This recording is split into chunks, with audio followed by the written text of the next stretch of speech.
नमस्कार, मेरा नाम है शिवम दुबे और आप सब अभी चेतना मंच देख रहे हैं। हाल ही में समूचा विपक्ष सरकार के खिलाफ लोकसभा संसद में अविश्वास प्रस्ताव लेकर आई। अविश्वास प्रस्ताव इसलिए क्योंकि मणिपुर पे सरकार 77 दिन से मौन है, जिसके लिए समूचा विपक्ष एक हुआ, प्रधानमंत्री को अपना वक्तव्य देने के लिए विवश किया। लेकिन प्रधानमंत्री दाएं बाएं करते हुए नजर आए। इसके लिए विपक्ष एक साथ हुआ और विपक्ष ने यह तय किया कि हम अविश्वास प्रस्ताव लेकर आएंगे सरकार के खिलाफ। 18 जुलाई को प्रस्ताव दे दिया गया और उन्होंने एक्सेप्ट भी कर लिया। अब सबसे बड़ा सवाल यह है कि अविश्वास प्रस्ताव या नो कॉन्फिडेंस मोशन ये क्या है, ये जानना बहुत जरूरी है। ये आप जान जाएंगे तो आगे की बात आप समझेंगे और हम समझा भी पाएंगे। चलिए समझते हैं क्या है अविश्वास प्रस्ताव जो समूचा विपक्ष इस वक्त सरकार के खिलाफ लेकर आया है और इसका मतलब क्या है ये भी समझते हैं। संसदीय लोकतंत्र में कोई भी सरकार तभी तक सत्ता में रह सकती है जब तक उसके पास निर्वाचित सदन यानी लोकसभा में बहुमत है।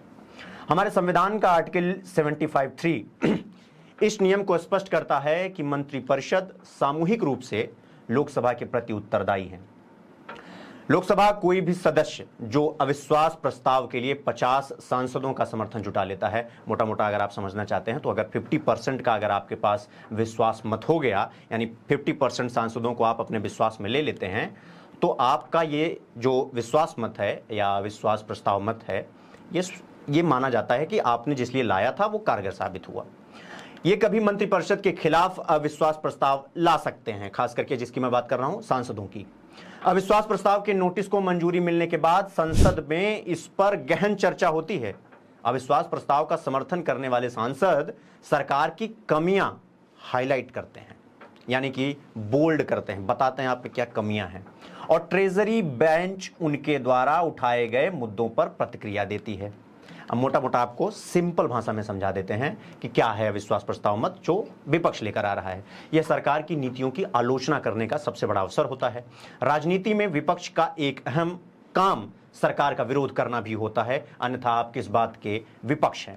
अविश्वास प्रस्ताव के जरिए विपक्ष जनता को यह बताती है कि सरकार ठीक से काम नहीं कर रही है। अविश्वास प्रस्ताव तो समझ लिए आप, इसका नियम क्या है, आप किन किन नियमों के तहत ला सकते हैं, इसके लिए भी आप देख रहे होंगे कि तमाम मीडिया चैनल्स में डिबेट हो रहे हैं कि क्या नियम है, कभी कुछ सेक्शन तो कभी कुछ सेक्शन, अभी आपको बताएंगे हम। संविधान में अविश्वास प्रस्ताव का कोई जिक्र नहीं है, लेकिन अनुच्छेद 118 के तहत हर सदन अपनी प्रतिक्रिया बना सकता है, जबकि यह नियम 198 के तहत ऐसी व्यवस्था है कि कोई भी सदस्य लोकसभा अध्यक्ष को सरकार के विरुद्ध अविश्वास प्रस्ताव का नोटिस दे सकता है। ऐसा ही हुआ मंगलवार 18 जुलाई को, जब टीडीपी और कांग्रेस सदस्य ने नोटिस दिया, जिस पर अब शुक्रवार को बहस होनी है, ऐसा कहा जा रहा है। अभी हालांकि दिन यानी तारीख तय नहीं हुआ है। अब किस तरह पारित होता है यह प्रस्ताव, यह भी जान लीजिए। प्रस्ताव पारित कराने के लिए सबसे पहले विपक्षी दल को लोकसभा अध्यक्ष को इसकी लिखित सूचना देनी होती है। इसके बाद स्पीकर उस दल के किसी सांसद से इसे पेश करने के लिए कहते हैं, अगर वो मेल है तो कहते हैं, फीमेल है तो कहती हैं। यह बात सदन में तब उठती है जब किसी दल को लगता है कि सरकार सदन का विश्वास या बहुमत खो चुकी है। फिलहाल विपक्ष भाजपा को घेरने में जुटी है और लगभग सभी विपक्षी दल अब एकजुट होते हुए नजर आ रहे हैं, खास करके अभी के लिए अविश्वास प्रस्ताव पर। कब स्वीकार किया जाता है अविश्वास प्रस्ताव और क्या होता है मंजूरी मिलने के बाद? अगर ये अविश्वास प्रस्ताव जो कांग्रेस या समूचा विपक्ष लेकर आ रहा है, अगर ये पारित हो जाए तो क्या हो जाएगा? अविश्वास प्रस्ताव पारित कराने के लिए कम से कम 50 सदस्यों का समर्थन हासिल होना है, अभी मैंने आपको बताया, तभी यह स्वीकार किया जाएगा। लोकसभा अध्यक्ष या स्पीकर की मंजूरी मिलने के बाद 10 दिनों के अंदर इस पर चर्चा कराई जाएगी। चर्चा के बाद स्पीकर अविश्वास प्रस्ताव के पक्ष में वोटिंग कराता है या फिर कोई फैसला ले सकता है, ये स्पीकर के ऊपर डिपेंड करता है। मोदी सरकार के खिलाफ कितने अविश्वास प्रस्ताव आए हैं यह आपको मुंह जुबान याद होना चाहिए। अभी तक 2 बार आया है, पहली बार जब आया था 2018 में, लेकिन अब आया है 2023 में। हालांकि जब 2018 में अविश्वास प्रस्ताव आया था तो प्रधानमंत्री ने लोकसभा सदन से ही कहा था कि मैं विपक्ष का स्वागत करता हूं, विपक्ष 2023 में भी अविश्वास प्रस्ताव मत लेकर आएगा, और विपक्ष ने उसकी बात को सच करके दिखा दिया।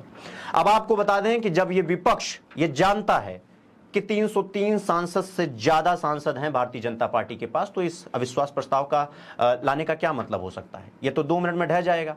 लेकिन सबसे बड़ा सवाल यह है कि फिर भी समूचा विपक्ष एकजुट होकर के ला रहा है। इसके पीछे का कारण क्या है? मैं आपको बताना चाहूंगा इसके पीछे का क्या कारण है।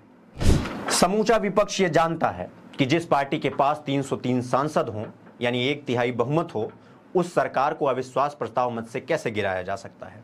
इसके पीछे विपक्ष का, या समूचा विपक्ष कह लीजिए आप, उसके दो कारण हो सकते हैं। पहला, वो मणिपुर पे अपना रिएक्शन दिखा रहे हैं या सहानुभूति प्रकट कर रहे हैं कि हम कुछ नहीं कर सकते, फिर भी आपके लिए बहुत कुछ कर रहे हैं। दूसरा, प्रधानमंत्री को वो एक तरीके से कह लीजिए झुकाना चाहते हैं। वो चाहते हैं कि प्रधानमंत्री सदन में आए, क्योंकि प्रधानमंत्री एक तरफ कुछ बोलते हैं, एक तरफ कुछ बोलते हैं, रैलियां करते हैं, तमाम चीजें करते हैं, लेकिन वो संसद में अभी तक कोई वक्तव्य नहीं दिए हैं। सवाल संसद के बाहर 2 मिनट खड़े होकर बोल लिए हैं। अब सबसे बड़ा सवाल ये है कि विपक्ष ये चाहता है कि प्रधानमंत्री आए और मणिपुर पर चर्चा करें। हालांकि इसके लिए गृह मंत्री ने उनकी बात भी मान ली कि आइए, हम मणिपुर पर चर्चा करने के लिए तैयार हैं, आप जितना देर चाहें आप हम आपसे खुलकर बात करने के लिए तैयार हैं। लेकिन विपक्ष अब यहां ये कह रहा है कि भैया सबसे पहले प्रधानमंत्री का आप संबोधन करवाइए, लेकिन जबकि कानून ये कहता है कि जब तक बहस ना हो जाए, जब तक चर्चा ना हो जाए, जब तक अविश्वास प्रस्ताव पर खुली बहस ना हो जाए, प्रधानमंत्री अपना वक्तव्य नहीं दे सकते। प्रधानमंत्री प्रस्ताव के बाद, यानी अविश्वास प्रस्ताव का रफा दफा होने के बाद, चिटियापट होने के बाद, तब वो अपना वक्तव्य देंगे, अपनी खूबियों को गिनाएंगे, और फिर जैसा भी होगा वहां के अध्यक्ष जो है सदन के, वो निर्णय लेंगे।